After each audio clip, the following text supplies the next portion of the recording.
দীর্ঘদিন ধরেই চট্টগ্রামের জেলে বন্দী থাকার পর বাংলায় ফিরেছেন ৯৫ জন ভারতীয় মৎস্যজীবী।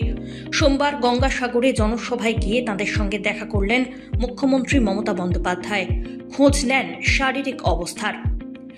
বাংলাদেশের জেলে মারধর করা হয়েছে ভারতীয় মৎস্যজীবীদের, হাত পা বেঁধে রাখা হয়েছিল। বিস্ফোরক মন্তব্য করলেন মুখ্যমন্ত্রী মমতা বন্দ্যোপাধ্যায়। এই দিন বাংলাদেশে ওদের মারধর করা হয়েছে, মোটা বাঁশ দিয়ে মারা হয়েছে কোমর এবং পায়ে, এমনকি ২ হাত বেঁধে রাখা হয়েছিল। সভামঞ্চ থেকে বক্তব্য রাখতে গিয়ে বাংলাদেশে বন্দী থাকা মৎস্যজীবীদের নিয়ে এভাবেই যথেষ্ট দুঃখ প্রকাশ করলেন মমতা। আর আমার ৯৫ জন ভাই, যাদের আমরা ছাড়িয়ে আনতে পেরেছি অনেক কষ্টে। আমি এটা জানতাম না, কয়েকজন খুঁড়িয়ে খুঁড়িয়ে হাঁটছিলেন, সবাই নয়। আমি জিজ্ঞেস করলাম, খুঁড়িয়ে খুঁড়িয়ে হাঁটছেন কেন? তারা বলতে চায়নি। জানতে পারলাম যে তাদের কয়েকজনকে মারধরও করা হয়েছে। তাদের নিয়ে গিয়ে হাত দুটো দড়ি দিয়ে বেঁধে রাখা হয়েছিল এবং তাদের মোটা লাঠি দিয়ে মারা হয়েছে। ফলে কয়েকজনের শারীরিক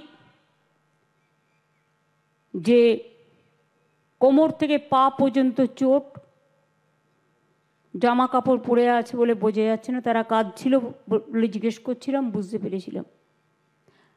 আমি নিশ্চয়ই বলবো ডিএমকে এবং মন্টুকে যে ওদের আকাশও আছে এখানে, ওদের ভালো করে চিকিৎসা করার ব্যবস্থা করে দেবে, অর্থোপেডিক্স দেখিয়ে। পাশাপাশি তিনি আরো বলেন, অনেক সময় জলভাগে দেশের সীমানা বোঝা যায় না। ভুলবশত সেইভাবেই মৎস্যজীবীরা ভারতের সীমা লঙ্ঘন করেছিলেন। এরপরে মৎস্যজীবীদের উদ্দেশ্যে তিনি বলেন, কখনো মাছ ধরার নেশায় নির্দিষ্ট দূরত্ব অতিক্রম করবেন না। প্রয়োজনে তাতে মাছ উঠলে উঠবে, না হলে না উঠবে, কারণ জীবনের বিনিময়ে কোনো কিছুই গুরুত্বপূর্ণ নয়।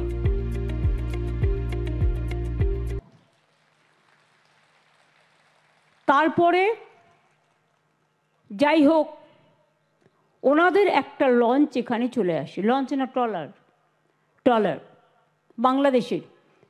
অনেক সময় কি হয়, জলের মধ্যে না সীমানা ঠিক করতে পারে না, পথ হারিয়ে যায়, ঝড় হলে পথ হারিয়ে যায়, ভুলে যায়।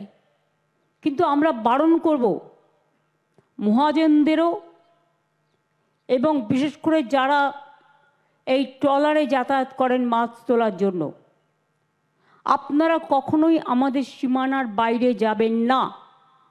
তাতে মাছ উঠলে উঠবে, না উঠলে না উঠবে, আগে জীবন বাঁচবে। জীবন বেঁচে থাকলে অনেক মাছ পাবেন। এই যে 2 মাস জেলে ছিলেন, তাতে আপনার পরিবারদের কষ্ট হয়নি, আপনাদের কষ্ট হয়নি, যারা মার খেয়েছেন তাদের কষ্ট হয়নি। একটা অনিশ্চিত ভবিষ্যতের দিকে আপনারা গেছিলেন। তারপরে বাংলাদেশের ট্রলার ইতিমধ্যেই প্রায় মাসখানেক আগে আমাদের সীমানায় ঢুকে পড়ে। কিন্তু তারা অসুস্থ হয়েছিল, আমরা তাদের ভালো করে চিকিৎসা করাই। অন্যদিকে এদিন বাংলার জেলে আটক বাংলাদেশি মৎস্যজীবীদের ভালোভাবে রাখা হয়েছিল বলে জানিয়ে দেন রাজ্যের প্রশাসনিক প্রধান। কার্যত বুঝিয়ে দেন, ওপার বাংলার সঙ্গে এপার বাংলার মানুষের ভালোবাসার জায়গা আছে এবং তাদের আমরা খুব যত্ন করে রেখেছিলাম এবং তাদের আমরা ফেরতও দিয়েছি। তখন ওরা বুঝতে পারল যে আমাদের লোকও তো ওখানে আটকে আছে। দুদেশই মৈত্রীর বন্ধনে আবদ্ধ থাক, এটা আমি নিশ্চয়ই চাই। কিন্তু এই যে ওদের ট্রলারটা আটকে ছিল, আমরা কিন্তু সম্পূর্ণ সাহায্য করলাম। অসুস্থ হয়েছিল প্রচণ্ড, তাদের সম্পূর্ণ চিকিৎসা করে ভালোভাবে রেখে, যাতে দেশের কোনো বদনাম না হয়, বাংলার কোনো বদনাম না হয়, আমরা পুরো সাহায্য করেছি। আমরা ব্যাপারটা গভর্নমেন্ট অফ ইন্ডিয়াকেও অনেকবার জানিয়েছিলাম। তারপরে আমরা নিজেরাও কথা বলেছিলাম বিভিন্ন সোর্স মারফত। মাঝিরা আমার মৎস্যজীবীরা কেমন আছেন প্রতিদিন আমরা খবর রাখতাম। তারপরেই দুই দেশের মধ্যে একটা আদান প্রদান হয়। আমরা বাংলাদেশের যারা ছিল তাদের হ্যান্ডওভার করে দিই এবং ওরা ইন্ডিয়ার যারা ছিল পশ্চিমবাংলা থেকে তাদের হ্যান্ডওভার করে দেন। উল্লেখ্য, ভারতীয় কোস্ট গার্ডের হাতে রবিবার বাংলাদেশের জেলে গত 2.5 মাস ধরে বন্দী থাকা ভারতীয় জেলেদের অর্থাৎ মৎস্যজীবীদের তুলে দেওয়া হয়।